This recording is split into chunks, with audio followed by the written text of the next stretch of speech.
You know how some carriers give you so little for your older busted phone you just end up living with it? I don't think so. Verizon lets you trade in your broken phone for a shiny new one. You break it, we upgrade it. You dunk it, doggy bone it. Slam it, wham it, strawberry jam it. We upgrade it. Get a 5G phone on us with select plans. Every customer, current, new, or business. Because everyone deserves better. And with plans starting at just $35, better costs less than you think.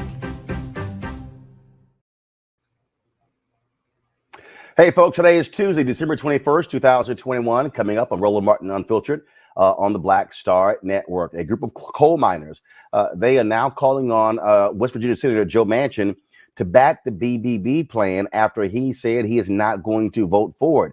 We'll talk with one of the leaders of the Poor People's Campaign in West Virginia, who said they've been trying to get this union and this on board for a number of months, and we'll break that down. Also on today's show, President Joe Biden talks about Omicron, unveils an increasing number of COVID testing sites. They also announced they're going to be setting aside millions of home kits, and if people request them, they will be sent to America's homes for free. Also, still waiting on the verdict in the trial of Kim Potter, the former cop on trial for the death of Daunte Wright. Also on today's show, remember that white Louisiana judge caught on tape using the N-word? Well, she has had to step off of the bench and been replaced by a black judge. Also, a California cop is acquitted even though the crime was caught on tape. And in our marketplace segment sponsored by Verizon, we'll talk with a Houston restaurant owner about how they've been able to thrive during COVID. Folks, it is time to bring the funk on Roland Martin Unfiltered on the Black Star Network. Let's go. He's got it. Whatever the biz, he's on it. Whatever it is, he's got the scoop, the fact, the find. And when it breaks, he's right on time and it's rolling. Best believe he's knowing. Putting it down from sports to news to politics. With entertainment just for kicks, he's rolling. It's on go, go, roll, y'all. It's Roland Martin, yeah. Rolling with Roland now. He's funk, he's fresh, he's real, the best, you know he's Roland Martin now.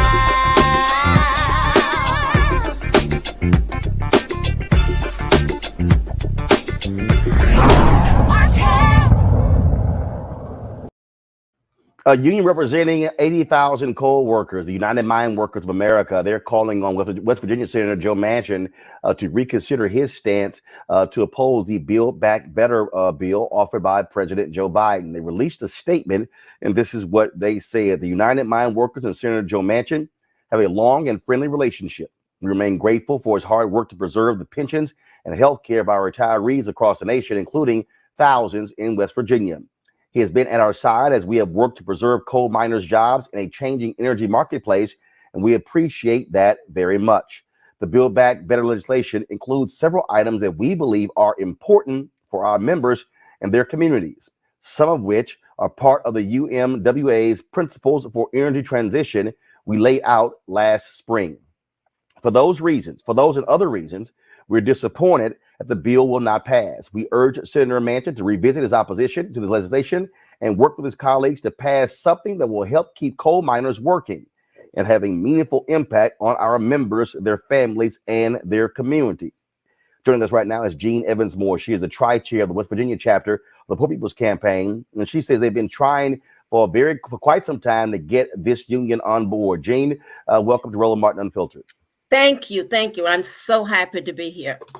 So take us through this process. What have y'all been doing to try to get, y'all of course been waiting for this statement from the Mine Workers of America? What we've been doing, as you said, you were talking about it last night, we have been working on trying to get Manchin around to being what he needs to be for some time. One of the things we always do, we are contacting various organizations to get them to come on board to be supportive of us. What I found out here in West Virginia, couldn't find coal miners.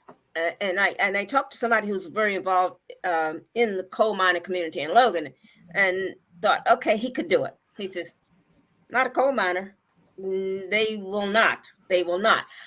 What happened with Cecil Roberts speaking up, I think, I haven't any doubt, it's going to be a whole change. I do expect to be able to find coal miners who will be able to talk, who will be able to speak up, who will be able to tell the world what is going on with them. That's what we do. We like people to speak for themselves rather than someone speaking for them. So I'm really excited about this, really. Look, the point that we were talking about here is that in order to get to Manchin, you got to get the people who he needs and who he supported in the past. And the bottom line is, many of these coal workers, at the end of the day, look, Manchin could keep trying to say, fighting to keep coal going, but it's a dwindling and a dying industry. It's a dying industry. And so what their statement also said is that, look, they're trying to protect future jobs, and this bill does that. Right. I think Manchin was so busy lying, setting up things, that he just simply forgot to read this. He forgot to read what's in this bill and the things that Cecil Roberts pointed out, because they are to help miners. That's where he gets lots of his money from, as you know. About $1 million a year. So he gets through that organization that I think he and his son set up. He makes a hell of a lot of money off that. So I think he did it to himself. And I think it's probably because of his greed that he didn't even notice what he was doing to his pocket. He keeps saying that you cannot support a bill that is bad for West Virginians, yet thousands have been signing petitions, been writing letters. You've had caravans. Yes. Y'all have been outside. And so don't you find it interesting that he keeps saying that that West Virginians don't support it? Yet, according to polling data, nearly 65 to 70% of West Virginia voters support the Build Back Better plan. So who is he talking about? It's that little game that's up in his head, that he might be talking to his corporate sponsors, his billionaires. And there's some guy that I think I've read that he has a weekly phone call with. He's talking to them. And you know how people tell you what you want to hear? So therefore, he's had to make up stuff. He's had to make up stuff about West Virginia. Of course he's lying. Loads of us, we are calling, we are texting. We've been doing that for months. It's a regular thing. He wasn't talking to West Virginians. He was talking about West Virginia. And the comments that he made about people, I don't embarrass easily, but damn, daggum, he should not have stepped out of what's a particular zone that he should be in as a public servant. What he's doing is putting down people who don't need that, instead of helping raise us, helping to do all the kinds of things he could do for West Virginia. That man has a job that was Senator Byrd's, as you know. I don't see any similarity between his actions and Senator Byrd's. It's just the opposite. Senator Byrd went out for West Virginia. Senator Byrd's name is roads, buildings, or whatever. I don't think Joe Manchin's name will be. If it is, I don't think it'll be up very long. I'm glad to see Cecil Roberts stood up, spoke up, and brought to the attention of lots of people. I don't think many people, I think there are probably a lot of people who didn't realize the details for the coal miners that are in here. So we've been educated. I'm looking at Huffington Post has a story where an activist, Joanna Vance, said that Manchin complained that he was aware of some person, one individual who said that their daughter was using the child tax payments to buy crack, and so that has sort of led for him to say people are using this for drugs. So one person, one story you hear, and so you use that to say, so let me just screw over every single person who is in America who's receiving the child tax credit. He has shown us what he really is and how narrow he is, how very narrow. It's like, I found myself saying often, I'm older than he is. You know, one of the things that older people used to say, you need to be popped upside your head. It's kind of like knocking some sense in your head, because that's where he is. There doesn't seem to be any. And as I say, to me, and I think to other people too, this is a big thing when you're voting against something that is to support your own things, people that put money in your pocket. Poor People's Campaign doesn't quit. We are going to be busy. We're going to be busy very soon. And that's the way it is, because we don't quit. We don't give up. This is a light. This is a big light into what was kind of a dark looking situation. And as far as I'm concerned, as far as I can see, it has to do with the fact that, sometimes people read things, but they forget to read the fine print. I'm not saying this was in fine print. I don't know. But it looks like something that he and I'm not going to blame it on his staff, because he should have known what the hell he was talking about or shut his mouth. Somebody missed something that's very important. And this group is big enough to have brought it out. And I think and I hope other national groups will be able and willing to step up to the plate now. What I'm hearing about this isn't very good. I mean, how it's functioning with Wall Street and all of that he's thought he seemed to be protecting or whatever. Looks like his understanding wasn't what he wants you to believe it was. The facts are coming out. All right. Gene Evans-Moore, tri-state leader of the Poor People's Campaign in West Virginia. We certainly appreciate it. Thanks a lot. And we expect to see you in West Virginia, Roland. We'll make you an honorary West Virginia, and I will send you one of these T-shirts. Well, I will send you one of these T-shirts. I'll just kind of come up with a size for you, okay? All right, that's not a problem. Well, just send the 2X. Well, probably after I get out of this quarantine, I'll probably be down to XL. Yeah, look forward to seeing y'all, and keep the pressure, keep the great work going in West Virginia. We thank you very much for this opportunity to let the rest of the world know what's going on. I think West Virginians will finally have the ability to speak up for themselves now. I think more people will get off their couch.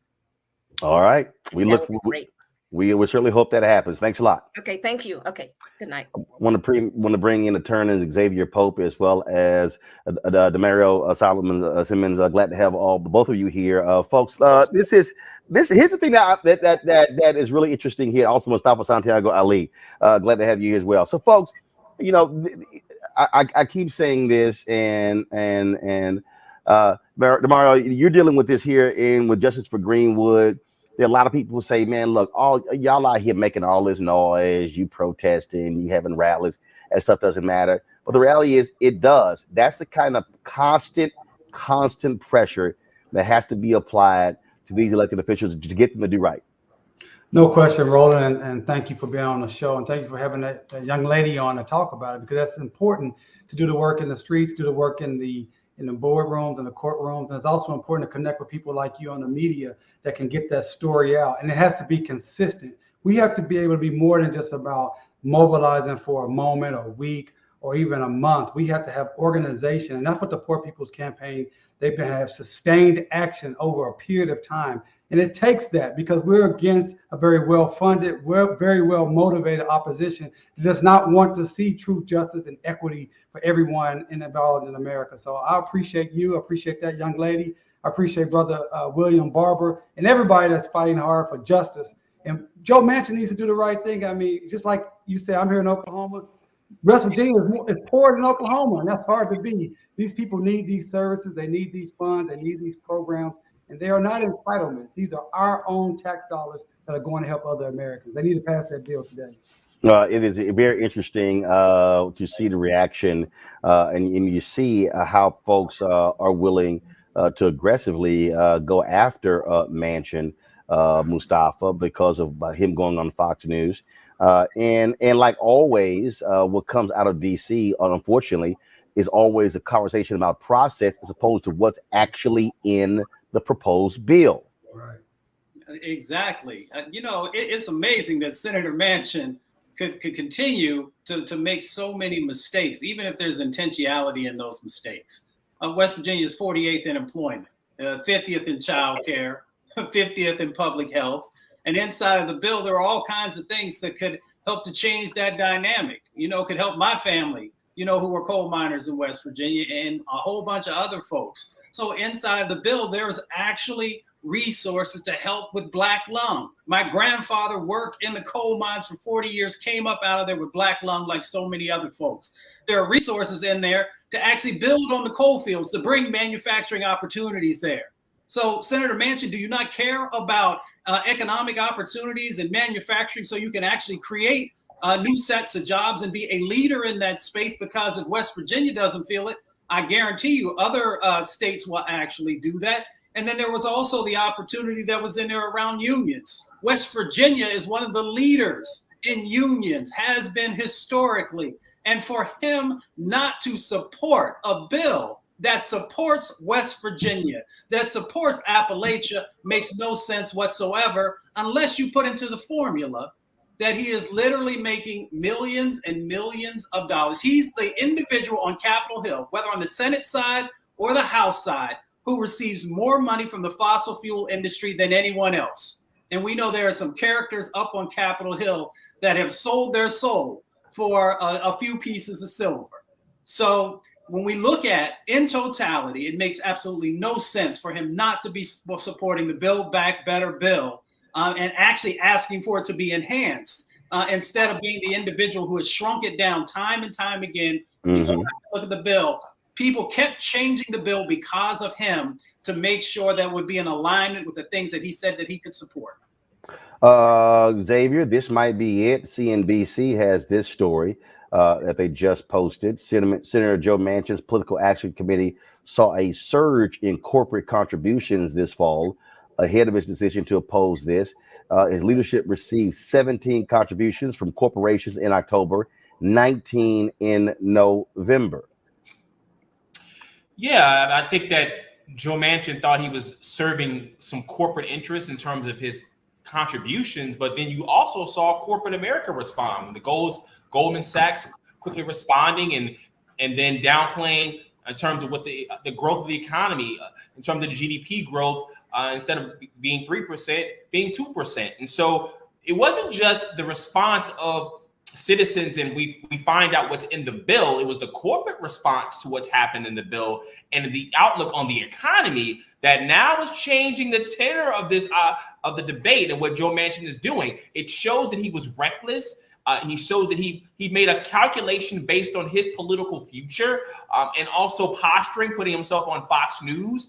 And it seems as if he really wasn't in the business of legislating in so much he was in the business of reelecting Joe Manchin. Well, bottom line is this here, and that is the pressure continues. We'll see what happens next. He says the bill needs to be completely rewritten, going through Senate committees and at the previous process. We'll see if that happens. All right, folks, going to take a break.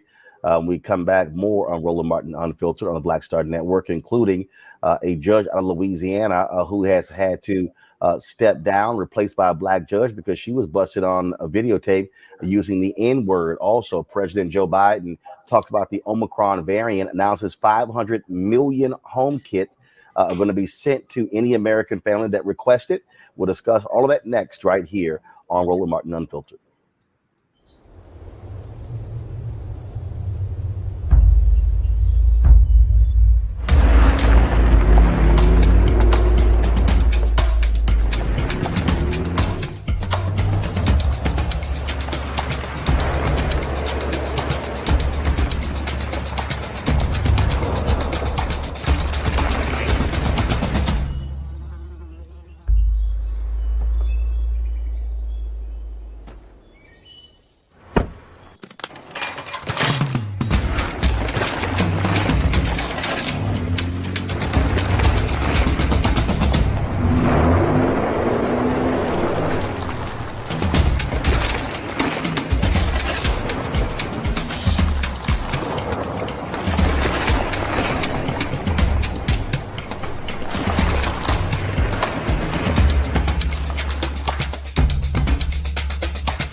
time to be smart.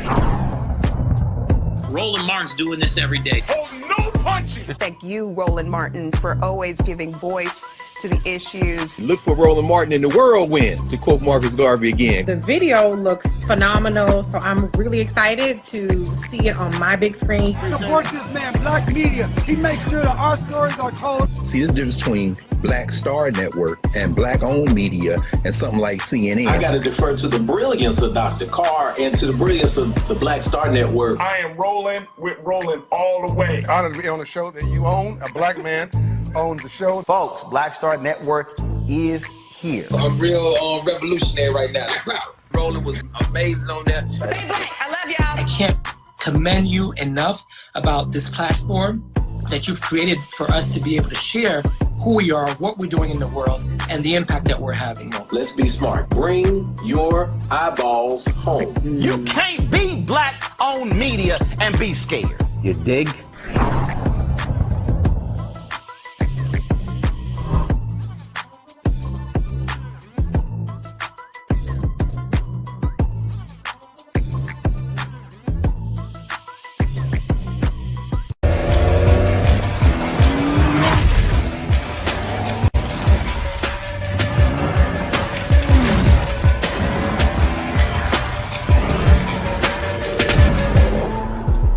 Hi, I'm Anthony Brown from Anthony Brown and Group Therapy. Hi, I'm BB Winans. Hey, I'm Donnie Simpson. What's up? I'm Lance Gross, and you're watching Roland Martin Unfiltered.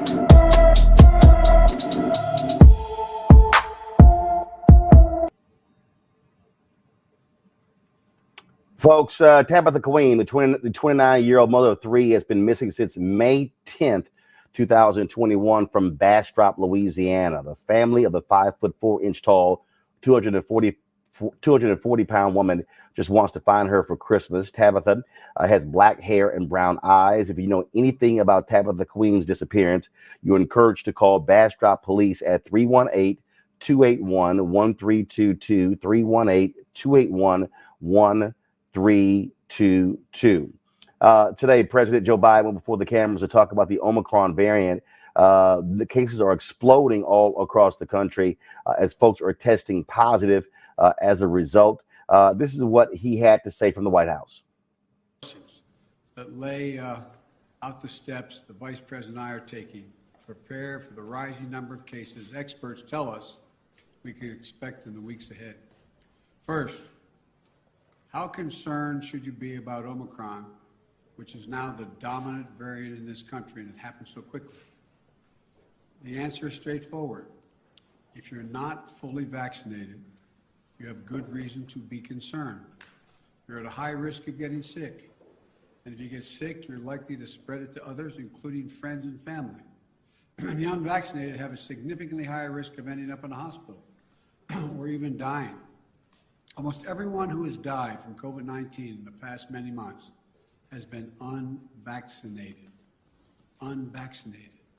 But if you're among the majority of Americans who are fully vaccinated, and especially if you've gotten the booster shot, that third shot, you have much less reason to worry. You have a high degree of protection against severe illness. But because Omicron spreads so easily, we'll see some fully vaccinated people get COVID, potentially in large numbers.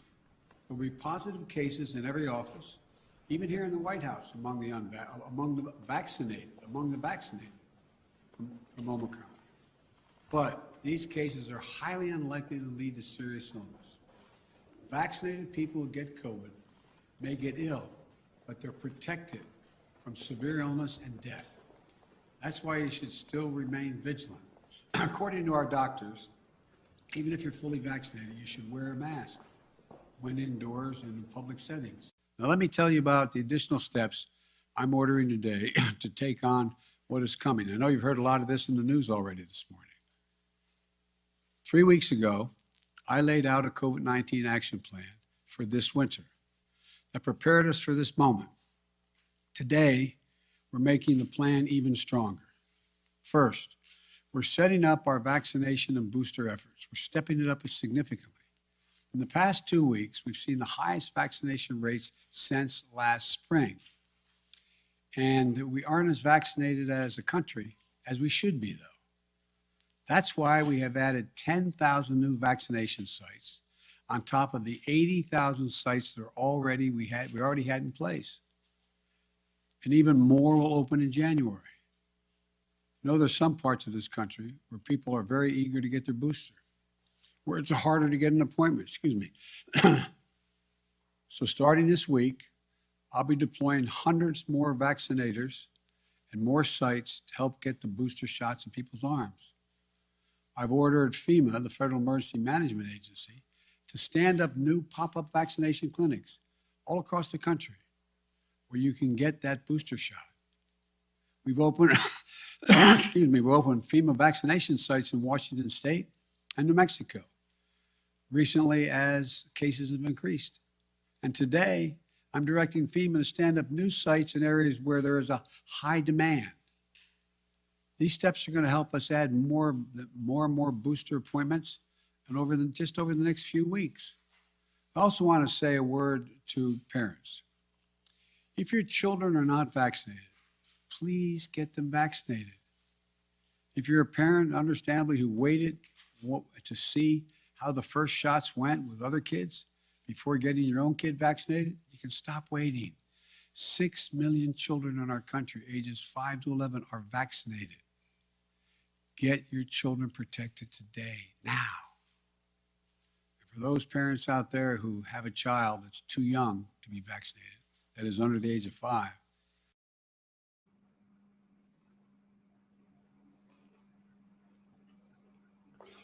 All right, folks, let's go right to my next guest.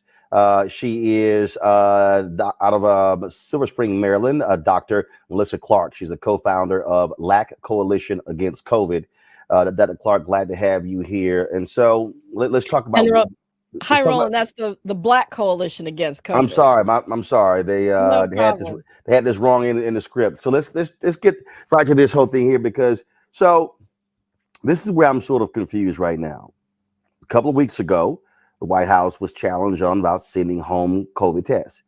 Oh, it can't be done. It's going to be too costly. Here we are 2 weeks later, now saying it's going to be done. Now they're announcing they're increasing COVID testing sites. Okay, I'm just trying to understand why weren't these increases in place? Why are we talking about 2 weeks later? I mean, what I'm not understanding is why are we not throwing everything at this? Do you think that what America has done, we will sort of say, okay, you know what, things are getting better, let's just all back off, and then now when there's a spike, now it's like, oh my God, what do we do now? Let's ramp up. If we maintain a high level, maybe we're not going to see an explosion in cases. Well, certainly, I'm glad to be here, Roland, and that's an excellent question. There has been sort of a gradual ramp up. And let me say, first of all, thank God there is a plan, because we are definitely better than we were a year ago when there was no plan. And there has been gradual ramp up of testing capacity, approving home tests. But you're absolutely right. We saw the Omicron variant. We saw how rapidly it was expanding through Europe and certain parts of Africa. And the fact that there are lines of people trying to get home test kits right now could have been foreseen. That being said, I do believe that the parts of his plan that deal with testing are commendable, with the exception, I have a little bit concern about that going online to get test kits. There really needs to be equity in every policy. And so for those people who don't have broadband access, there you go. We saw that debacle when it came to going online to schedule for your vaccines back in February and March and April. So why repeat that same issue? We know how to reach those people in neighborhoods that have low broadband. We have community-based institutions and organizations like the Black Church, like community centers and recreation centers and elementary schools that could serve as distribution points. We have community-based organizations that could deploy and go door to door to deliver those tests in areas that have low broadband. We need to roll out these plans at the same time as the online testing to ensure that every American really is able to get access to those tests. And not only that, you know, so their thinking is, well, for those households that want the test, they have to request it. And you're right, people are not sitting here only going online. So guess what? Set up a basic phone number, set up a hotline for folks to be able to call. And then they should be dropping those PSAs, or buying airtime on Black-owned media and others to encourage folks to get these home tests. And not just get them, how to take them.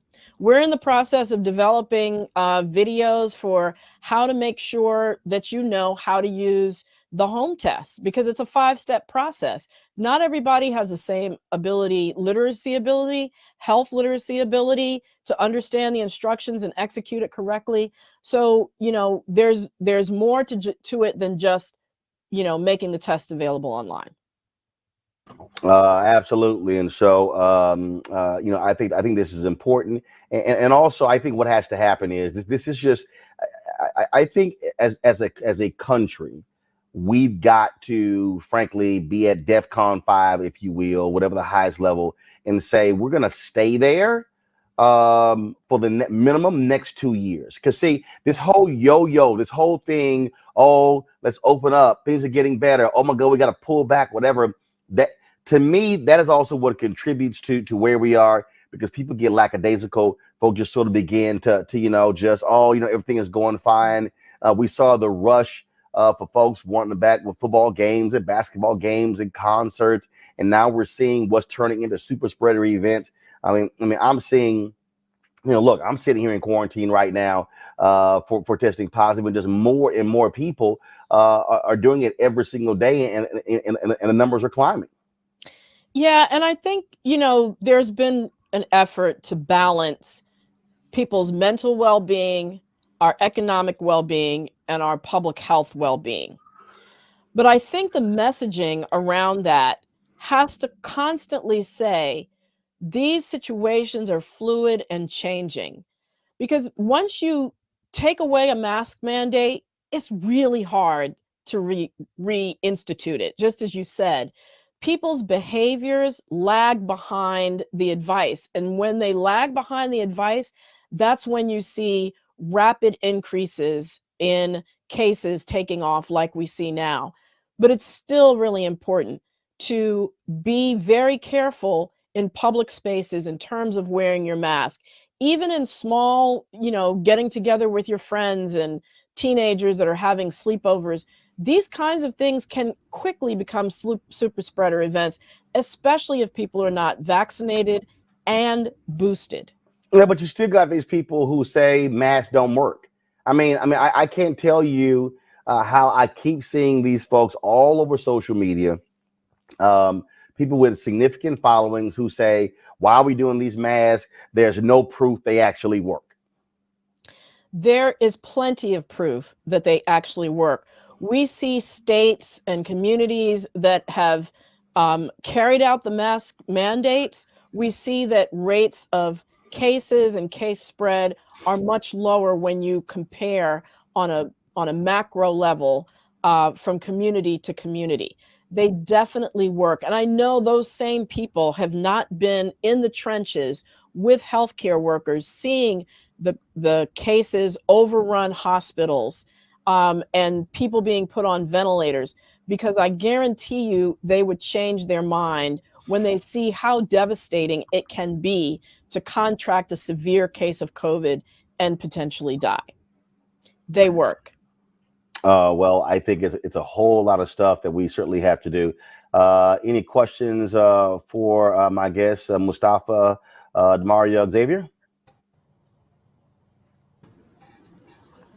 Well, I want to thank the sister for the great work she's doing. She talked about equity and everything. And you made a great point when you talked about needing another way to have access to our community. Everyone is on email. You know, at our organization, Justice for Greenwood, we had to set up a hotline just for that reason, because some of the older people that we're trying to impact, they don't use email. They're not getting online by themselves. And we know our community, older people are at higher risk. So I think that is very important to have those important voices like yours, Doc, making sure that our people understand what the issue is and how we can access and have actual access to the life-saving maneuvers.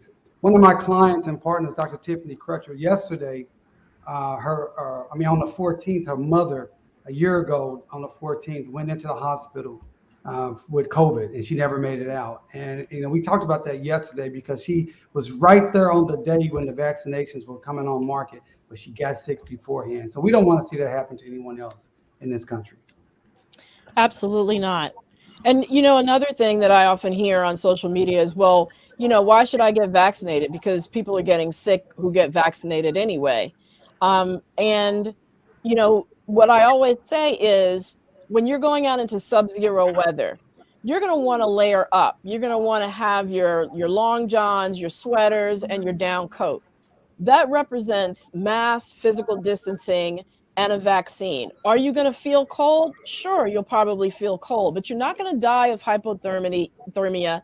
You're not going to get frostbite as if you were going out there naked with nothing on, which is basically what you're doing, especially in this Omicron wave, with how contagious it is. It's 3 times more contagious than Delta, which was 3 times more contagious than the previous variants. So it's incredibly contagious. And even though there's some evidence that there might be a little bit more mild disease, we don't know that yet. We don't know across the board how it's going to affect all populations. So it's really important now, more than ever before, to have all those layers in place, especially vaccination and boosting. And my heart goes out to Dr. Crutcher and her mother, certainly. We don't want to see that happen to any other family in the United States. What mask should we be using? Because I've seen other doctors who have been saying the last several days, folks, get rid of those cloth masks. They're not working. So what mask should we be using? So cloth masks were deployed just as an interim step because we could not ramp up mask manufacturing quickly enough to ensure that every American had a supply of masks.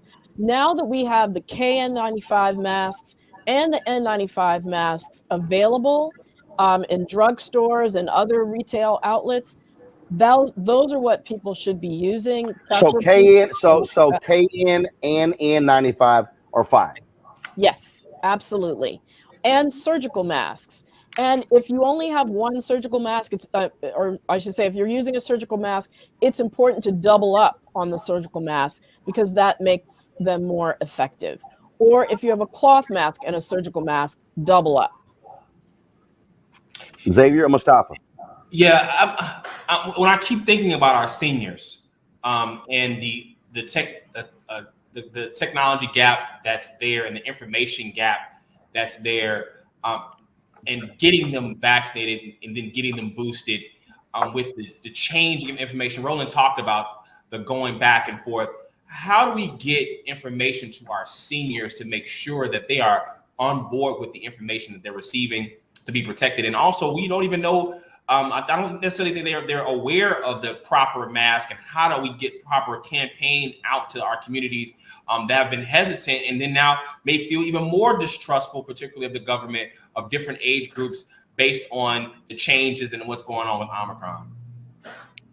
So one of the things that has been happening that doesn't get a lot of attention is there have been a number of initiatives across the country thinking outside the box in how to reach hard hit and hard to reach communities. I've been a part of that. My company is called the Be Health Empowered Group. And I'm a founder of the Black Coalition Against COVID. And we've worked with an organization called Choose Healthy Life and the Leadership Council for Healthy Communities to train 120 people across the country that are in faith institutions to go out and knock on doors and have events and talk about vaccination. There are phone trees in place through many of our churches now and faith institutions to actually try to reach some of the harder to reach communities, like some of our older older Americans. And in addition, there are also other agencies like the Department of Aging in various cities that are also participating in some of these outreach opportunities to older adults. For example, going door to door for people who are shut in to offer vaccinations. So there is a lot of work being done behind the scenes. Could more be done? Could more funding be available? Absolutely. But the infrastructure is in place to really try to reach those harder to reach communities. Mustafa? Doctor, thank you so much for what your organization does and yourself as well. You know, I've lost multiple people to COVID-19. My family lost the first individual in West Virginia. The first person to die was an African-American woman.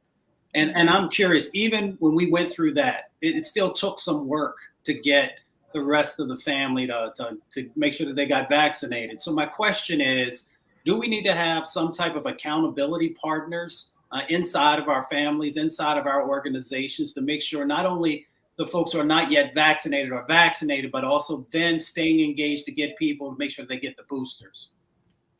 I think that is an excellent suggestion because frankly, people respond to the individuals who they trust, the individuals who are closest to them, and family accountability partners, friend accountability partners, I think is an excellent method to do it. There are plenty of voices that are out here, mine included, that have, you know, been talking to people for months on end, trying to dismantle the disinformation, which really is the enemy. The disinformation that's out there is the enemy.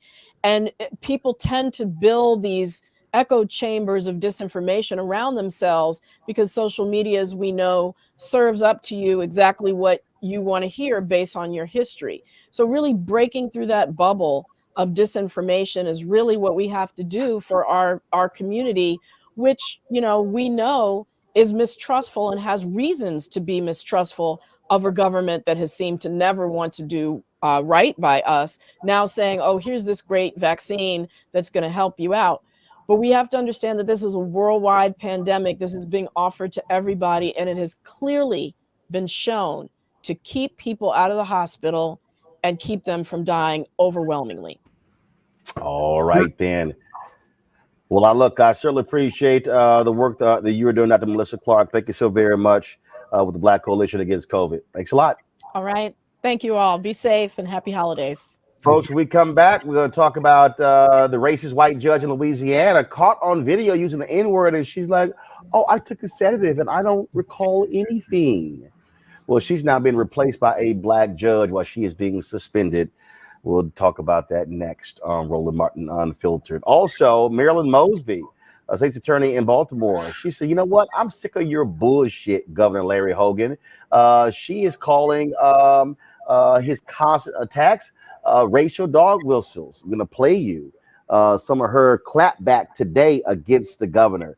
Folks, it's a lot we're going to talk about right here in Roland Martin Unfiltered on the Black Star Network.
I believe that people our age have lost the ability to focus the discipline on the art of organizing. The challenges, there's so many of them and they're complex, and we need to be moving to address them.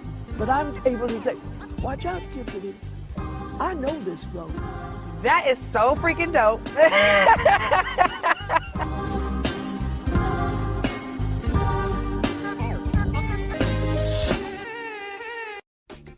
everyone, I'm Godfrey, and you're watching Roland Martin Unfiltered, and while he's doing Unfiltered, I'm practicing the wobble.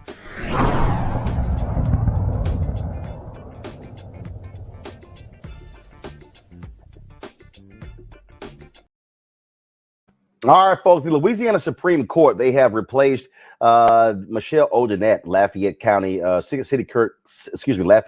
City Court judge, who was caught on video using the N-word, with retired Opelousas City Court Judge Vanessa Harris. Harris is an African American. She becomes the first Black woman to fill the seat in Lafayette City Court. She's going to serve from December 17th to February 28th. Now, remember, Odinette was suspended by the state's highest court after she was caught on video saying the N-word to her family after a robbery was foiled. Watch this.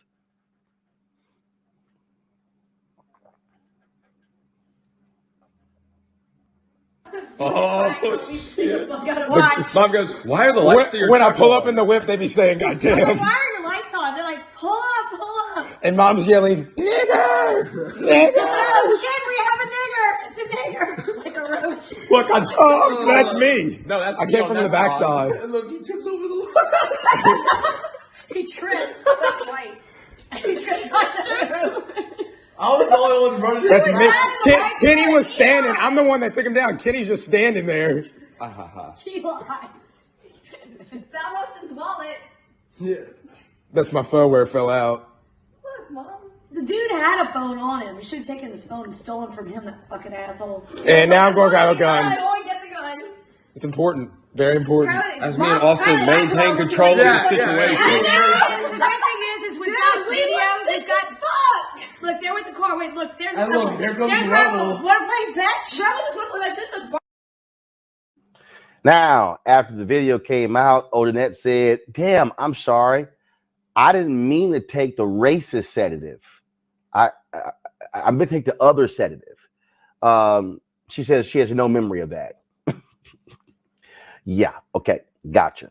Gary Chambers is an activist out of Baton Rouge, Louisiana. One of the folks who brought this to light, made it public.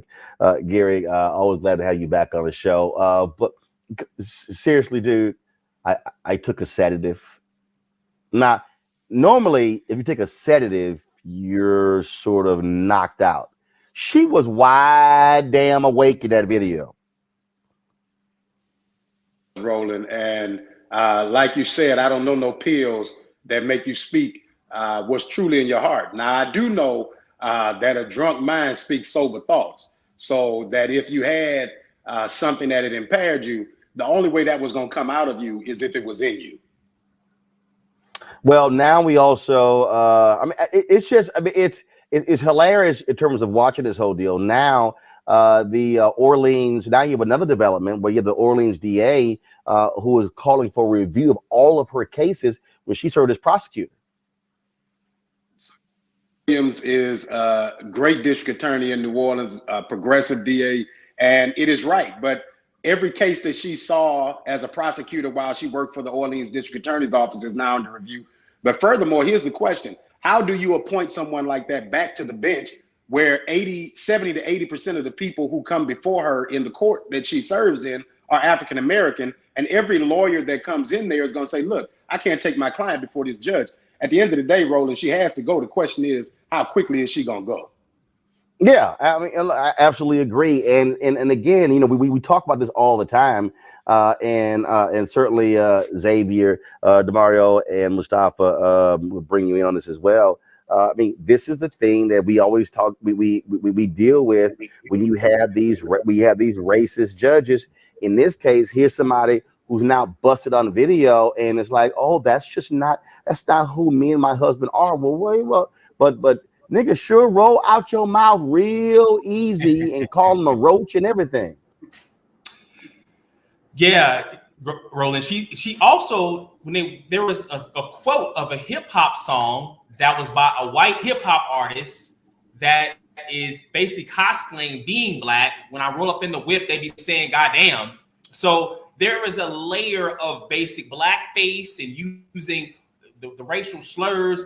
And which a sedative would normally put you to sleep, not turn you to a racist. So, and they had to pull a sister out of retirement to take the bench. And I know that she wanted to enjoy the rest of her life in peace. And now she got to come up and clean behind this racist white woman. DeMario, again, the thing that we often talk about is when you're dealing with the system is, above the Supreme Court, it says equal justice under law. What it should say underneath that is, but we got lots of racist folks in the system.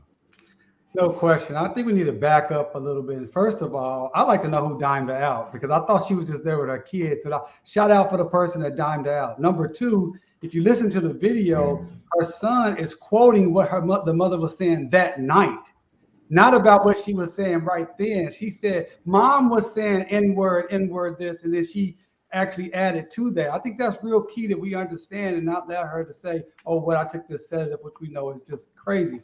Third, I'm very happy to hear that the DA down there is saying we need to look at every case that she handled as a prosecutor. But I believe it should go even further, because I'm in front of judges all the time, and most of them are white because I live in Oklahoma.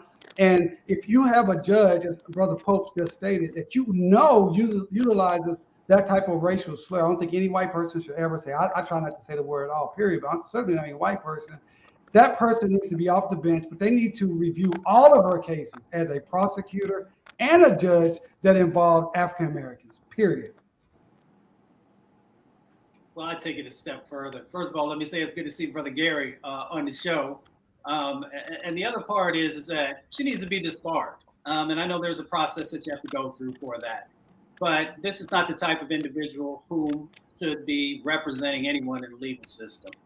So at a minimum. And the other part of it, of course, is that all of these cases that she has looked at over the years, as other panelists have already shared, you've got to raise an eyebrow to that. And you know that there's no way that she was impartial if these are the types of things that she holds in her heart. And of course, it plays out in so many different ways. So one, of course, is the review of all these previous cases. But two, it's time for folks to step up and begin to disbar individuals who don't represent what the 21st century legal system has to be.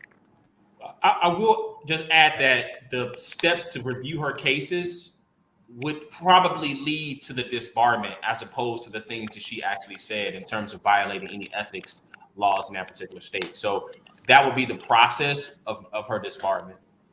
And Gary, these are the kind of folks who have no business in the system, who need to be completely booted out, not allowed to retire, but yeah, strip her of her law law license. Absolutely, Roland. She needs to be removed from the bench immediately. Her law license needs to be taken away. And here's the deal. Her husband is the coroner in Lafayette Parish. And so if she's not careful, we already lit up the husband's plastic surgery office yesterday, made them change their phone lines. We're going to go after him next if she don't just go ahead and get out the way, because we're not letting this go. All right, then. Keep putting that pressure on them, Gary Chambers. We love it. Thanks a lot.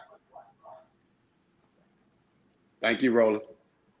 All right, folks. A Minnesota jury ends its second day deliberations in the manslaughter trial of Kim Potter, of course. She is the former cop, Brooklyn Center cop, on trial for the death of Dante Wright. She faces first and second degree manslaughter charges for the shooting. We'll keep you updated on what happens in that particular case. Now let's go to Texas, where a Texas grand jury has declined to indict a Bexar County deputy in the fatal shooting of a black veteran. Without a grand jury indictment, felony criminal charges against Deputy John Rodriguez cannot proceed at the state level. Rodriguez shot Damian Daniels in August of 2020 after he and his partner struggled to take Daniels' loaded gun and detain him for mental health treatment. The grand jury's decision comes 2 weeks after the Daniels family and activists gathered at the Bexar County Courthouse to demand the case be heard by a grand jury.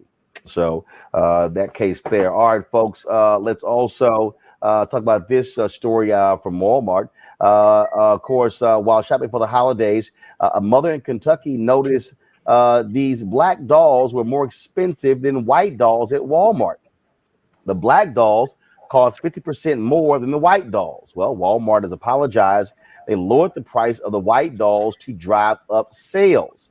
In 2014, Walmart also had black dolls listed for higher prices than white dolls. I mean, like, really? I mean, that's what I mean. What is it? Black dolls so popular? We get to cost more? It's the black tax that we know continues to play out in so many different ways in our country. And this also places black businesses at a disadvantage. If I'm a black doll maker and my dolls are going to cost more, it may end up pushing folks to purchase a non-black doll because they may be on some type of a budget.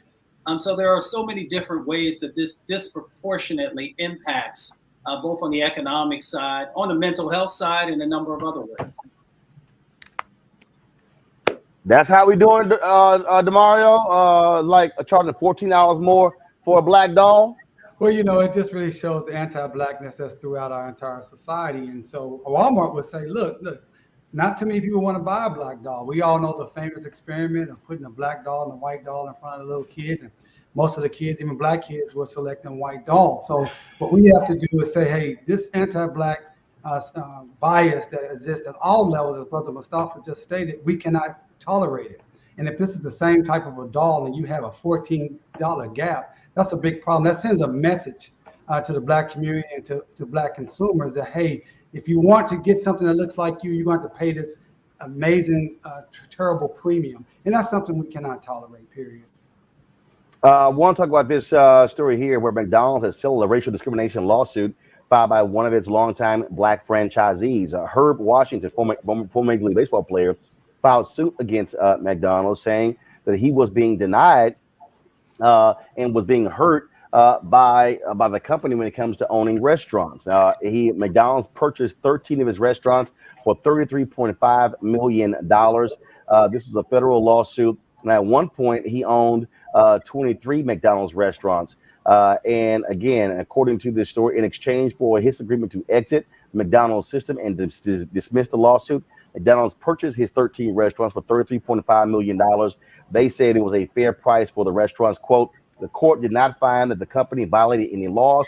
Discrimination has no place at McDonald's. While we were confident in the strength of our case, this resolution aligns with McDonald's values and enables us to continue focusing on our commitments to the communities that we serve. Again, Washington has said that McDonald's discriminated against him by having him get restaurants in low volume areas in black neighborhoods and forcing him to downsize his store base. Said he had, after grading his locations unfairly. And again, this is what he said at the time: when I stood up for myself and other black franchisees, McDonald's began dismantling my life's work, forcing me to sell one store after another to white operators. Also last week, McDonald's settled a similar suit brought by two black operators in Tennessee, James and Daryl Bird. They settled that. McDonald's purchased 4 restaurants for $6.5 million, and the Birds also agreed to drop their suit. Now, there still is a lawsuit on behalf of 77 former black franchisees that is still pending in the court system. Folks, yesterday we talked about the mandatory minimums, and of course we were talking about the bill dealing with crack cocaine and powder cocaine, ending that disparity. Well, I was on social media today and was looking at a number of different stories, and I saw Kevin Ring's Twitter feed where he said there was some good news that came out of the Department of Justice as relates to people who have been let out of prison, but they've been serving their sentence in home confinement. Now, the Department of Justice initially made a ruling saying that those people, after COVID ends, those people will have to go back to federal prison. They've now changed that. Joining us right now with fam is Kevin Ring. Kevin, how you doing? I'm doing better today. All right, so yeah, you were ecstatic on Twitter. So tell people what the great news is. All right, well, for 11 months, as you said, we've been fighting this battle to keep people home. Thousands of people were cleared to go to home confinement because the former administration, under Attorney General Bill Barr, had decided that there was a bunch of low-risk people who could spend the rest of their sentences on home confinement as long as they met certain conditions. They had to serve half their sentence, no violence in their record, no disciplinary infractions. So these were the lowest of low risk.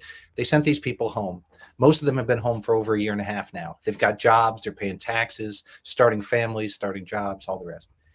And then at the end of the Trump administration, the Office of Legal Counsel sent out a memo, as you said, that said, actually, the Attorney General's authority expires at the end of the pandemic. All of these people have to come back.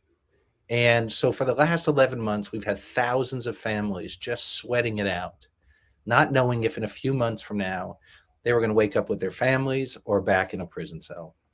And it's been very stressful. And we have been fighting and fighting. We have done everything we could, running ads, meeting with lawmakers, getting letters from their employers, doing everything we could to change this outcome. And today I got a call at 3:30 from the Attorney General saying they were going to revise the memo and they were going to let these people stay home. Now that certainly is huge news. They gave any indication of what led to them revising it? Well, no. And I mean, I just have to say that, in some ways, I didn't think this would be such a fight, because the idea that the Biden administration, right, was going to reincarcerate thousands of people that the Trump administration sent home seems so ridiculous and absurd that I just didn't even think it would come to this. I didn't think we'd be fighting for 11 months on this. But I just think all of the groups that have been pressing, and I'm telling you, all of these folks who are in home confinement, who were formerly incarcerated, they've been raising their voices. There have been tons of media coverage. I was on this show with you, with Gwen Levi, who was one of the women who was, brought home, and then they tried to send her back to prison for missing a phone call at a computer class. It was so absurd that they would send them back that I don't know why it took this. And they didn't say what the reversal was, but I mean, somehow common sense finally prevailed. And they realized this would be a disaster to separate thousands of families when there was no public safety benefit to it. Wow, that's well, first of all, that is absolutely great news. And how many people are we talking about? Right now, there's about 2,500 to 3,000 people who would be affected and would have to go back. And these people are already in their community. I mean, they're paying taxes. They're doing everything you would want. There's no risk, right? I mean, Bill Barr took a risk a year and a half ago, but now these people have proven that they can live back in the community. They didn't need those long mandatory sentences that so many of them have, they got. And in some ways, in COVID, a lot of areas has been a natural experiment. And this has been one too, because for those of us who think we send too many people to prison for too long, we got this natural experiment where all these people came home and they showed they didn't need those decades in prison. They could live back in the community and contribute. And so it's just been great. And I'm so relieved that thousands of families, this is the best Christmas present for them. They are relieved. They're in tears of joy. And I'm so happy for them. All right, Kevin, great job. Again, keeping the pressure on the Department of Justice to move on this. It didn't make any sense whatsoever. And you're right. We don't need low-level offenders costing taxpayers unnecessarily sitting in federal prison. Thank you for bringing attention to this and all these issues. All right. Thanks a bunch. All right, Kevin, again, great job there. Let's bring my panel back up. Folks, this note just came in. That is, you may have a possible deadlock in the trial of Kim Potter. The jury has asked an additional question to the judge, and this is what they asked. If the jury cannot reach consensus, what is the guidance around how long and what steps should be taken? That's what it was a question that was read in open court by Judge Regina Chu presiding over the trial. DeMario, your thoughts on this new development? Well, first of all, it's disappointing because this lady shot a person that she shouldn't have shot, and that's definitely negligence, homicidal negligence. But what that means at that point, the judge was probably going to tell them, hey, go back, keep trying, keep working, maybe let them go home for the night and let them come back to it. If they cannot come to a consensus, then obviously we will have what's called a hung jury. What that means is in a hung jury that they could not come to a decision, and the case would have to either be retried all over again, start all the way over, or the state could decide they're not going to prosecute it any further. So even if she gets a hung jury, which I don't think is the right decision here, it's not over. It's just that someone's back there not been able to be convinced. And what I like to tell people all the time, and you never know what's going on back in the jury room. I've been there many, many times. But I hope those who have strong convictions that this lady should be prosecuted, and sentenced and found guilty, that they straight hard with that, and they don't falter. I've had cases, Roland, literally, I've lost cases on the civil side where people just said they were ready to go home. They just were tired of deliberating. They didn't feel like we should have lost. They wanted to vote in our favor, but they just wanted to go home. So I hope those who are fighting for justice for Dante stay strong and either convict this lady or do not let her walk. What you're seeing here, Xavier, again, this is what the defense wanted. Her up here with those dry tears. They just needed one person to hold out in order for her to get off. Yeah, Roland, that's all you need is one person. You just need one person. But the fact that they asked the judge, what happens if we don't reach a verdict? It says a lot about where they think they are in terms of the compromise that may happen. What's the outcome of their decision? They are understanding the gravity of what they're doing.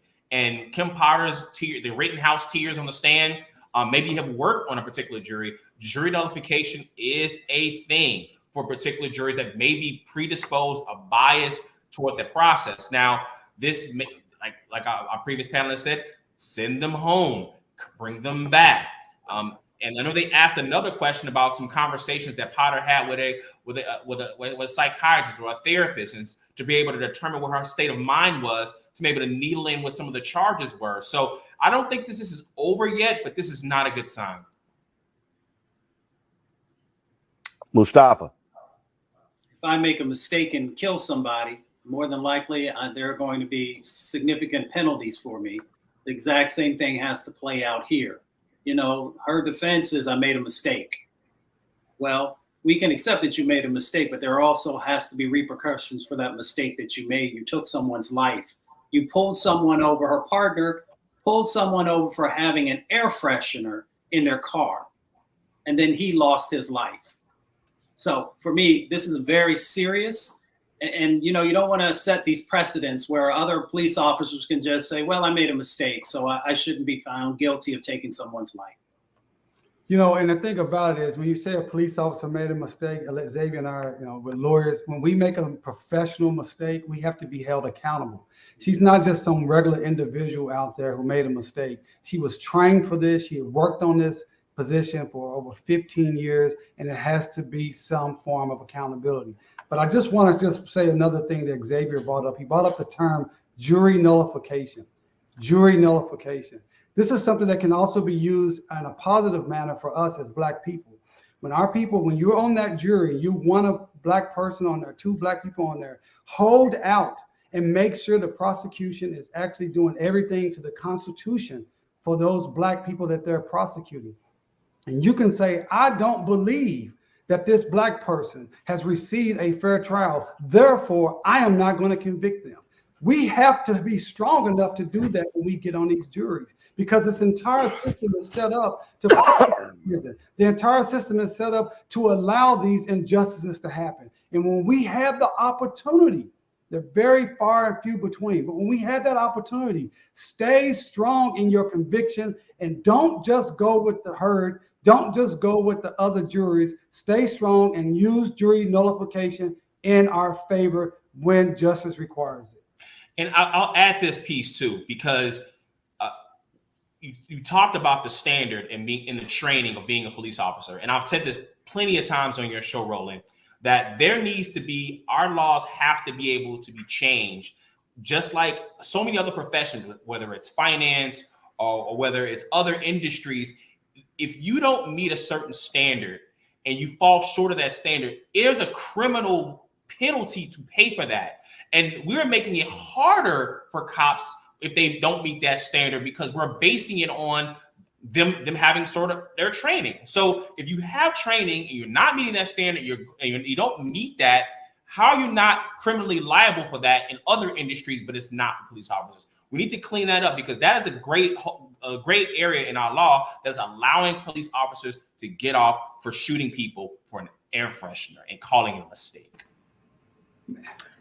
All right, folks, hold tight 1 second. When we come back, talking about someone getting off, a cop in California got off, and the video was caught on tape. Also, we'll tell you about a lawsuit involving Black women and Google and Haitian immigrants suing the federal government. We'll tell you all about that next on Roland Martin Unfiltered right here on the Black Star Network.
It's time to be smart.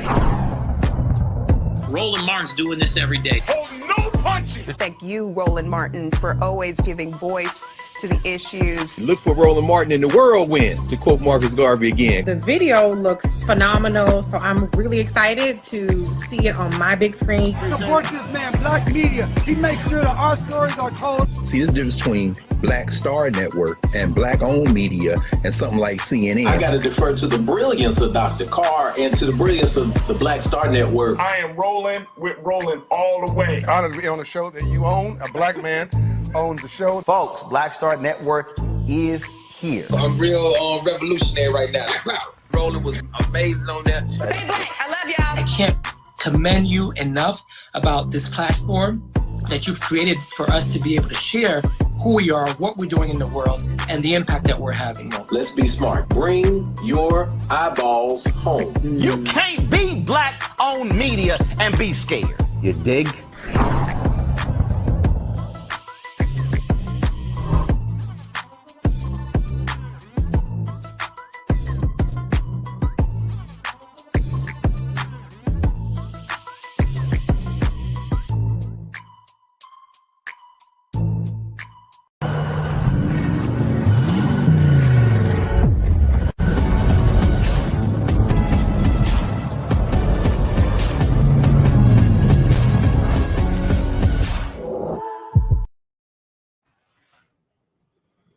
All right, folks, we talk a lot about cops getting off and getting the benefit of the doubt. Check this out in California. A former white California police officer was acquitted of falsifying a police report from a violent arrest of a black man in May of 2020. Officer Matthew Daiggs accused Amari Johnson of smoking while he was outside waiting for friends to come from their apartment building. Johnson had his phone in his hand, but he had no smoking paraphernalia. The ex-cop detained Johnson for no reason. After the acquittal, the San Diego branch of the NAACP said, quote, there was more than enough evidence to convict this former police officer. The justice system failed in this case. This is the thing, Demario, we talk about all the time, how unfortunately in this system, juries and judges will give so much leeway to the cops. I mean, and so again, he says the guy was smoking, no evidence, but the cop gets off. Yeah, I mean, this is a great example of that word again, jury nullification, where there were people on that jury that decided, I'm not going to rule against this cop. I don't care what I hear. And that happens all the time. And I'm really actually impressed with the San Diego police chief that they fired this guy for lying, because Roland, as you know, I practice 1983 police excessive violence cases every day. And we see the lying happens all the time. They are actually taught how to lie. They're taught how to use certain phrases that helps them get off. They're supervised to stamp it. We see this almost every single day. And most times there's absolutely no accountability.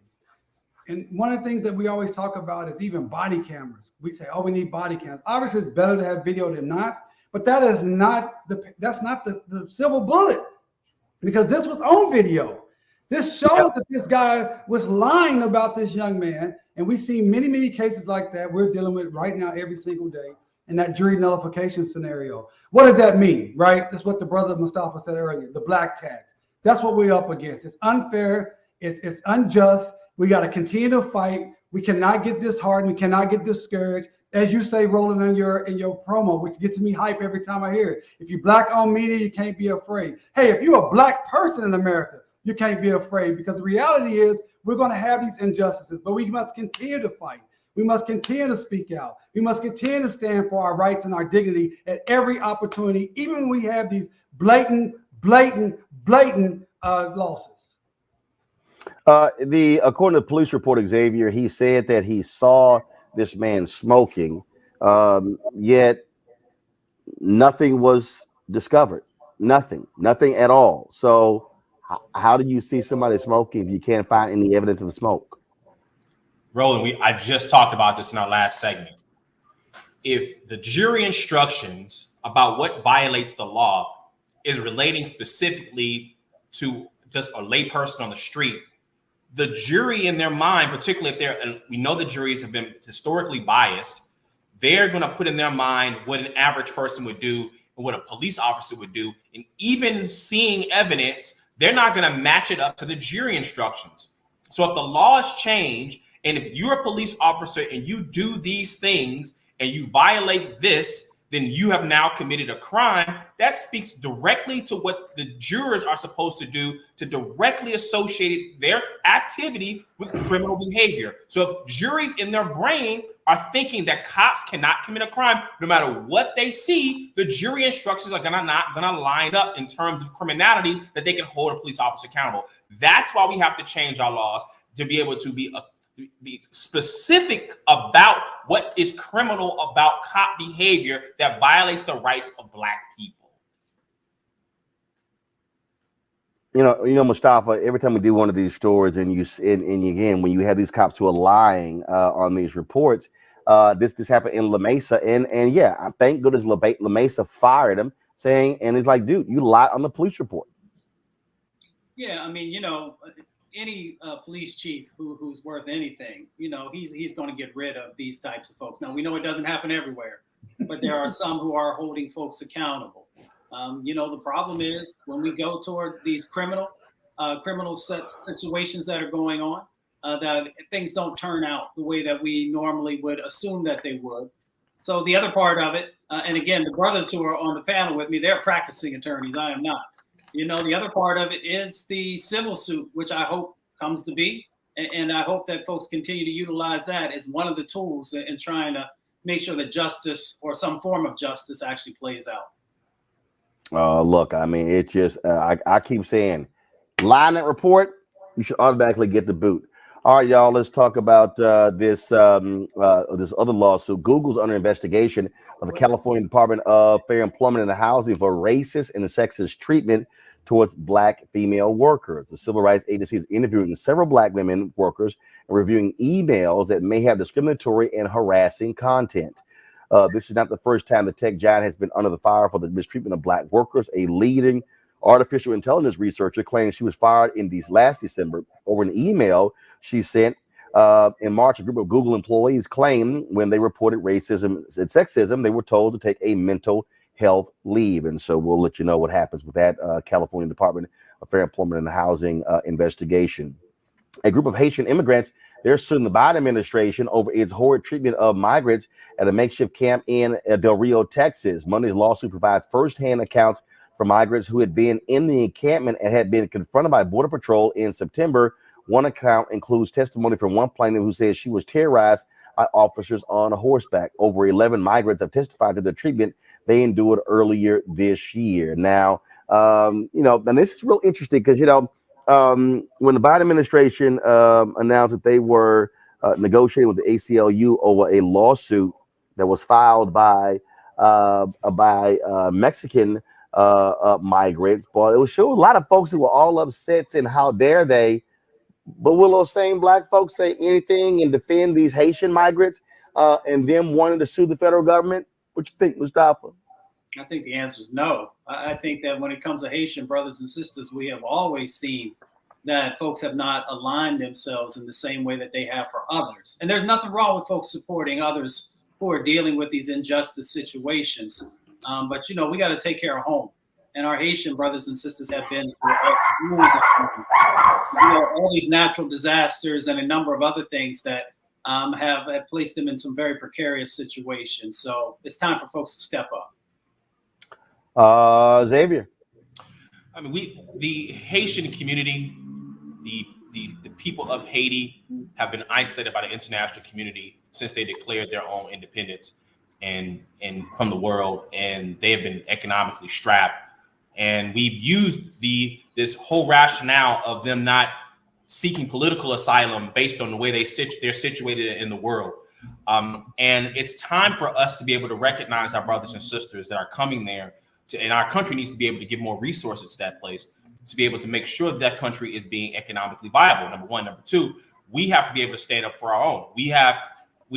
Our interests are aligned across the diaspora and against things that be able to isolate them from the rest of us. And so we have to put our attention on that. It wasn't just something that was to trend on social media and be gone for a day. These people are still dealing with these issues. That they are still ongoing, and we have to put the attention on it. And Roland, you're doing a great job of continuing to put the issue on the spotlight on this issue. DeMario. Yeah, I mean, I echo what the brothers say. I also want to say, Brother Mustafa is looking so clean with the hat, the turtleneck. Man, I got to step my game up when I come over with him next time. Why? First of all, why are you shocked? He's an alpha. I'm not shocked. I'm not shocked. I give it up to Al. I even like that shirt you got. You know, of course. Yeah. You know that's what y'all got to do. But you know, I echo what the panelists has already stated. We know the history of Haiti. It should mean so much to us that these people were able to defeat the three powerfulest armies in the world at the time and create their independence. And then they were specifically crushed on the economic level as a retaliation of that. Here's the thing from a legal standpoint, what I do every single day.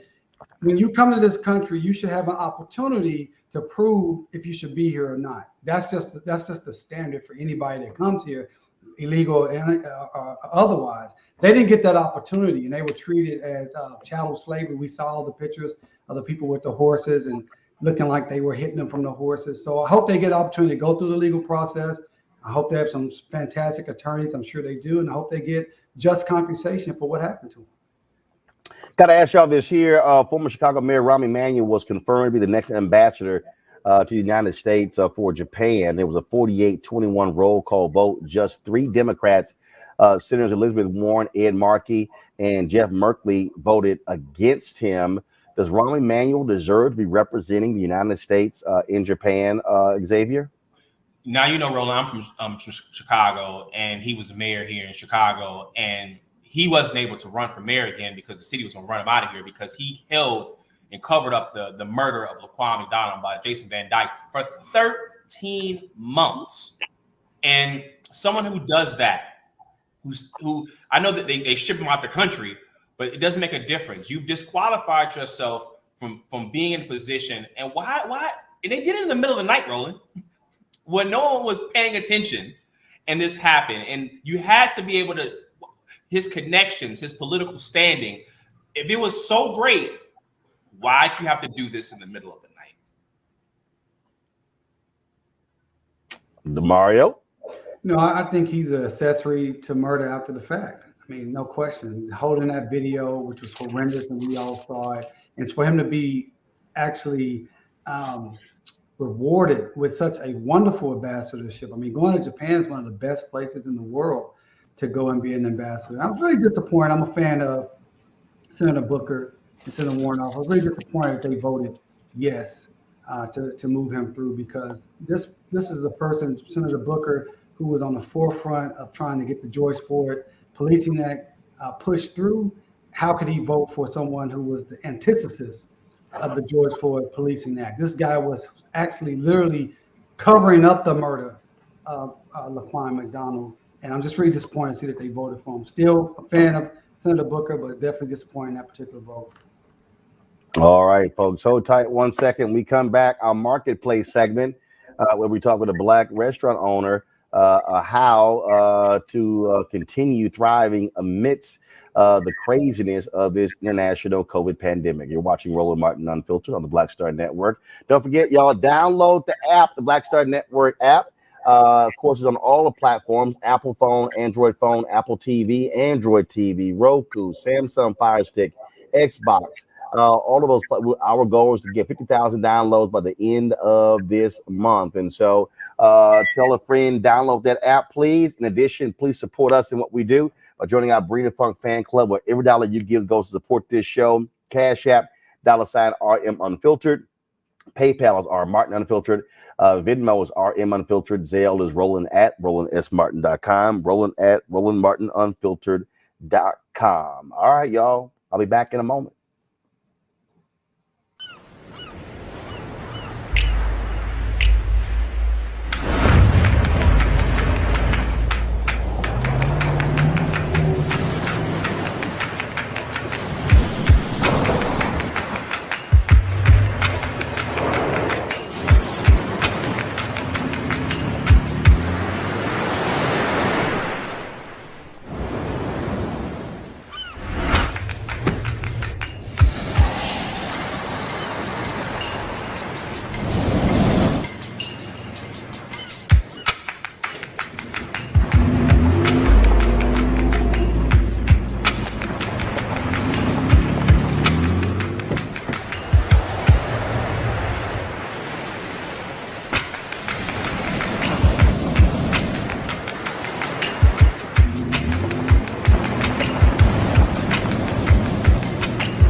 You know how some carriers give you so little for your older busted phone you just end up living with it?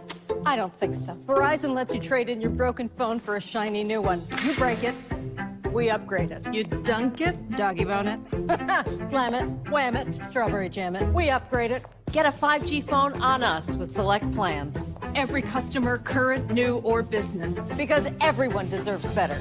And with plans starting at just $35, better costs less than you think.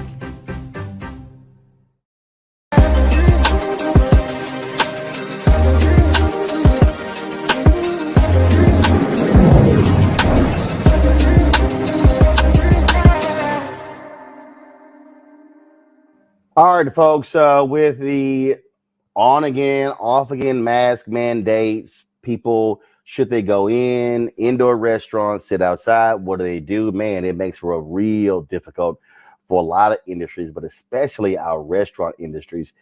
They've been having one hell of a time since COVID hit last year. Joining me now is Marcus Davis. He's the founder of the Breakfast Club in Houston. And so many different restaurants have been struggling. A lot have gone out of business. Many of them have been shuttering leases. And so, Marcus, let's talk about this. How have you had to constantly deal with just the ebb and flow and the up and down, mask, no mask? Can you be open, limiting, spacing, all the stuff all the problems that COVID has given restaurants? You know, one of the things you have to know as an entrepreneur is that my papa used to say, if you stay ready, you don't have to get ready. And I know it's hard to deal with COVID, but you have to understand that at any moment, anything can change. And the mindset that I've had since January of 2020, even as deep as December of 2019, which is something's about to happen, something very well could happen in our city, in our state, in our nation, and you've got to be ready for it. And you roll out, what I share with entrepreneurs, you roll out things as far left as possible and as far right as possible, each scenario, each way, and try and prepare yourself accordingly. So in short, to answer your question, just thinking about what the potential are, not being deceived by the days where things look like it's changing, but being prepared for what may happen tomorrow, even though I'm experiencing what I'm experiencing today. I'll give you examples and show, the mask mandate is now being placed, is back in place here in DC. But not only that, in Illinois, they're now requiring everybody to be vaccinated to even come into restaurants and bars and indoor places. We're seeing in New York City, and so now we're moving towards that. How is it for you there in Houston, and how are you managing that? You got some folks who are acting a fool, losing their mind, cussing out restaurants, saying, how dare you ask folks for vaccination cards? But then you got others who are saying, hell, I want to be safe, but I want to go out and eat. So, you have to consider what's at stake. And I know there are a lot of folks talking about liberty and about life, but those are the things that are actually at stake. Your very life is at stake. So your loved one's life is at stake. Your liberty, you have no liberty if you are no longer in the land of the living. So you have to keep that in mind. As an entrepreneur, again, I just pay attention to what's happening in the marketplace. I pay attention to what our customers need. I pay attention to what my staff needs, and I try and operate accordingly. And that's not to say that it's not challenging. That's not to say that it's not tough. That's not to say that it's easy. You ask what's it like? It's like deja vu. I am feeling today as I felt in March of 2020 when they first said that the NBA would not play a basketball game, and I knew then that this thing is as real as I thought it could get. And so today I'm thinking, and I've been making this case for a long time, Roland, because people have been under the impression. I have a couple of businesses here. I have a couple of restaurants, a bar, and another concept, and two of them I've yet to reopen. And we've yet to reopen it because I had not felt, particularly my bar, I haven't reopened it particularly simply because I had not felt that it was time. Yeah, other bars are open and other people are going out to them. But in the space that I run, I didn't want to be in that space, with the virus being the way that it was. So how do I feel? I feel like we're back in March 20. I can't say that it's that severe, but the uncertainty and the way the entrepreneur has to stay on his tiptoes and keep his head on the swivel is back to that date. Questions for my panel. I'll start with you, Xavier.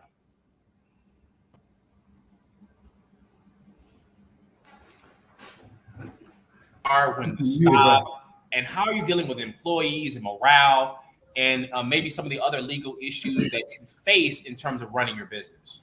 So unfortunately, I only caught the second half of what you said, but I think I get the gist. With my team members, I'll start there with my employees. It's just by sharing, communicating with them that we're all in this boat together. And that's been the analogy that I've used from the start, is that I am the captain of this ship, trying to steer this ship through these COVID waters, and reminding my team that we're all in this ship together and we're going to make it to the shores together. We just everybody has to pick up their oar and they have to row in order for it to happen. And if that means that we got to work a little harder, dig a little deeper, roll up our sleeves a little higher, roll up our pants leg a little higher, lace our boots a little tighter, and that's what we have to do as a team. Your mettle as a leader is definitely tested during these times, and I'm grateful that I have a team as strong as I do, and I'm grateful that I've had the opportunity to stand up and be the captain of the ship to get us through those times. But I'll share this with you.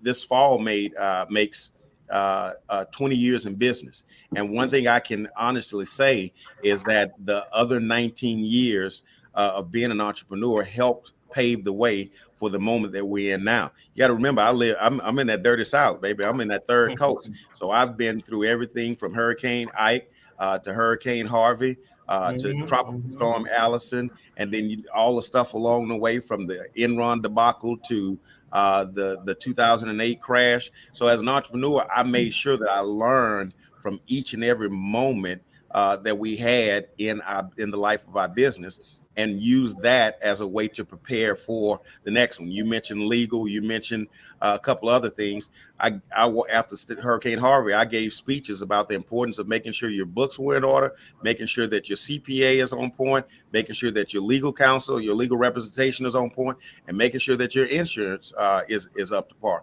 Because those weren't things that I was taught in the early days of business. I learned them along the way, and I'm fortunate that I learned those lessons.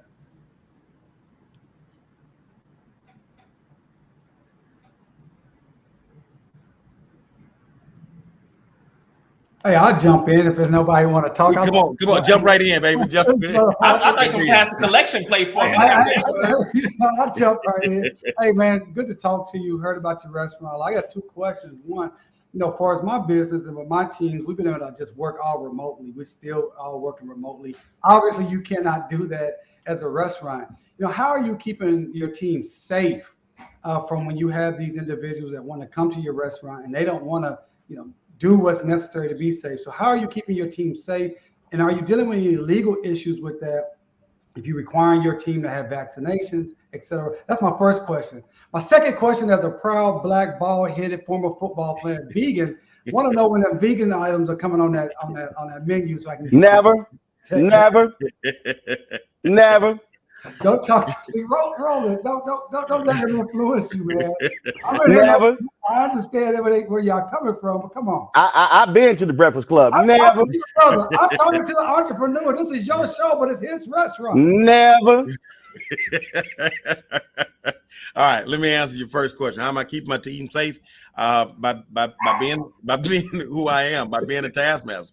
I walk around and we put the rules in place, the regulations in place, the protocols in place, and I let my team know that, hey, this is for all of our safety. I've got some folks who've been with me for a number of years. I've got some 10-year plus team members that are.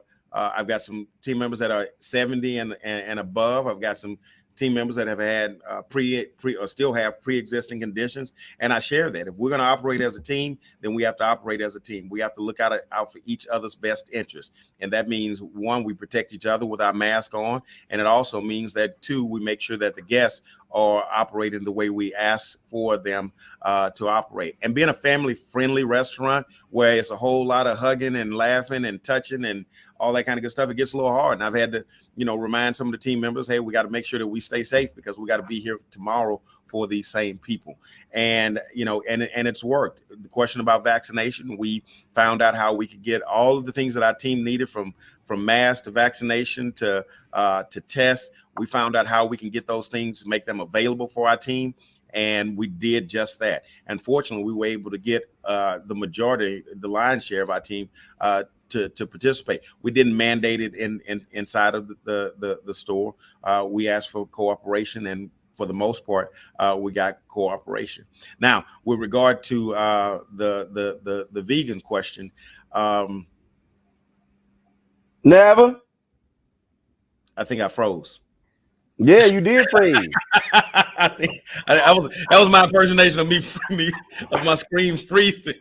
Never. Well, when people freeze, they don't look so nice. You was looking so nice. I was like, what the brother gonna say? I tried to tell you. Hey, Xavier's a vegan also. I've been a vegetarian for over 25 years. Vegan. I was gonna ask you, are you vegetarian or are you vegan? I'm vegan. I've been vegan for 5 years. Okay, got it. For 25 years. So I had to ask. It's a great restaurant. I want to support Black-owned businesses, but I had to ask. I got to tell you, you had 5 years before. I mean, you had 15 years before you went vegan. I'm just saying. Trust me. The lines are down around the block for the Breakfast Club. They ain't missing. They ain't missing your money. Well, see, that's the thing. Now that I know the brother, maybe I can get in a line. I don't want to be. Hell no. Listen, and let me just make sure we're clear on this, right? I have 2 vegan restaurants here in Houston that I visit on a regular basis, right? That I eat at. Love the food. Absolutely, positively love the food. And I want to let them do that thing, right? And I go there and support them. And if somebody wants some direction on where to go to get a vegan breakfast, I'll send them that way. I might even tell them to bring me something back so I can have it on my lunch break. And originally it came because of space, right? Because I value what veganism is supposed to be about. And I'm not one of these guys that's going to put something on the menu if I can't do it the way it's supposed to be done.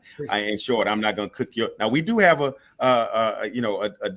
not going to cook your tofu hash on the grill where I just got the bacon off of, and because we don't have the capacity, the space to do that, then we just keep it. We just keep the bacon on there. Plus, ain't nobody buying that damn tofu. Mustafa, go ahead. But and I'm waiting. I'll be honest with you. I've been in this game 2 decades, and I'm waiting I'm waiting to see how long it lasts, because and this is respectfully, right? I don't want nobody blowing me up. I've seen everything from the South Beach to Atkins and every 2-3 years over the last 20 years, someone has said, you need to add this to your menu. And then the next 2 years, they're like, oh yeah, I'm not doing that no more. So, but this one seems to be a little bit more sustained. So, well, that's never going to beat bacon now. I mean, I know that. look, I'm going to be, hey, I'm going to keep it real. Roll want me to keep it real. I'm going to keep it real. In our first couple of years of business, people ask me, man, when you going to get something light on there, something heart healthy? So I think around our 5-year anniversary, we created this heart healthy menu, right? It had the egg whites, it had the fruit bowl, it had the grilled fish instead of the fried, all of the stuff, that the wheat toast with no butter, the grits with no butter. We had all that stuff, man. We made that menu, did a whole big PR campaign about it. That menu still sitting behind my cash register, dusty as hell. And the one brother that kept asking me when was I gonna put it on the menu, he walked in the store. I said, look what I did just for you. He ordered exactly what was on there. By the time I got to his table, he had extra cheese and extra butter on everything. Sustained, Mustafa. Brother, thank you for being That's a great story. And their bodies at the same time. My grandmother used to say that in challenging situations, everyone needs a North Star. I'm curious, the Breakfast Club. Yes, sir. What makes the Breakfast Club special? What makes it a North Star, especially in this moment? The people. The people is what makes it special. And I try and make everybody aware of that and remind them of that every day. And when I say the people, people say, man, I'm glad y'all were able to stay open this long. I'm glad y'all were able to stay open during the pandemic. I'm glad y'all were able to be here for 20 years. And I tell them that I'm appreciative of you allowing, causing, empowering us in order for that to happen. When I say the people, I'm talking about my team. Miss Jackie's been with me for over a decade. Miss Mary's been with me for over a decade. Miss Gail's been with me for over a decade. Christian's been with me. I mean, these are folks, that have helped make TBK what it is today. So when I say the people, it is truly the people. Now, if you want what I believe, what I share with entrepreneurs, inspiring entrepreneurs about formulas to success, and what I hold us accountable for, and the standard that I hold us to that has led to this success, it is this simple thing: quality product, quality service all the time. That's our North Star. We believe in giving delivering a quality product through the hands of great people, and doing that as consistently as we possibly can. And I challenge any entrepreneur, if you do those things, I challenge you to show me your lack of success in whatever industry there is, unless you're cussing folks out, but then that ain't great service. But you know what I'm saying. Those are the things that I believe have made the difference in the life of TBK. All right, look. Well, I can't wait. I can't wait to get back to Houston to have some pancakes, grits, hard scrambled eggs, and bacon. I don't give a damn what DeMario thinks. Can't wait to have you back, brother. And DeMario, I don't wait in line. Hey, DeMario, look, what Cowboy is that in your window up there? What is that? He's first of all, he's an OU fan, and he's a sorry Dallas Cowboys fan. So I used to have that when people, let me answer your question correctly, right? Get a ring again, man. Y'all ain't got a ring. Wait a minute. Now you're not talking down there in Houston where y'all even won anything to Texas. Hey, look, when I was a fan of football, when I was a fan of the NFL, the Pittsburgh Steelers, baby. Holler at me when you get that extra ring, right? Oh. There's only 2 teams in the league with 6 rings. Only 2. Hey, but let's just say this: Roland said I'm a football, I'm an OU fan, I'm an OU former player. He's an A&M guy. Same thing. We whoop them all the time. We're still whooping them. And the Dallas Cowboys are doing pretty good this year. Hey, look, and hold up. Last time A&M played OU, who won? Oh yeah, it was A&M. In 2012, okay, y'all won in 20. No. Who won? 1 in 20. Who won? Y'all won the last time. Oh, that's okay. That's all when it count. I'm trying to figure out what your protest is. 20 more times. Man, you better go eat some bacon. Never won a championship. The Cowboys are doing well. They are doing well, and I believe this might be the year. After 25 years, it won't. Rolling just statistically, it may be the year. I mean, come on, bro. They've sucked for 25 years. This may be the year. I got my shirt in the closet. Don't worry. They gonna suck. They gonna suck 26 years. It ain't gonna happen. I can't say that. They win one playoff game every 8 years on I'm average. gonna tell you right now, it ain't gonna happen. DeMario, go eat a chicken sandwich. All right, that's it, y'all. I got to bounce. Marcus Davis, I appreciate it. Thanks a lot for being part of our marketplace segment. Brought to you by Verizon. Thanks so much. Xavier, Mustafa, my alpha brother, and of course, we tolerate them at Omega from Oklahoma on the show. And so we feel sorry for them as always. So that's it. I appreciate it, gentlemen. Thanks a lot, folks. Don't forget, download the Black Star Network app, please. All platforms: Apple phone, Android phone, Apple TV, Android TV, Roku, Samsung, Xbox, all of the platforms. And of course, please join our Bring the Funk fan club. Every dollar you give goes to support this show, and you know how to do that. Cash App, $ RM Unfiltered. PayPal is R Martin Unfiltered. Venmo is RM Unfiltered. Zelle is Roland at RolandSMartin.com. Roland at RolandMartinUnfiltered.com. I am getting better. Yes, I'm still in quarantine. I'll be in quarantine at the minimum until Saturday. And so I'm improving. So still got a little stuffiness in my nose. Still an occasional cough. But getting stronger every single day. Cannot wait to have this COVID crap out of my body. To be back at full strength. We're also, of course, we'll be back in studio in January because we've had one of our other staffers has COVID as well, and so actually 3 people, in addition to me, have it as well. So we're doing our part. Y'all stay safe, please. Double mask, wash your hands, safe distance. Also utilize your Purell as well. We don't look. I've gotten way too many text messages from frat brothers, from NABJ members. Stephen A. Smith said today he announced he tested positive for COVID. There's way too many people who are tested positive. It's a major outbreak. Y'all be safe. If you're gonna go home for Christmas, please protect yourself, protect your family, especially our seasoned saints. Okay, so please do that. I'll see y'all tomorrow right here on Roland Martin Unfiltered on the Black Star Network. Holla!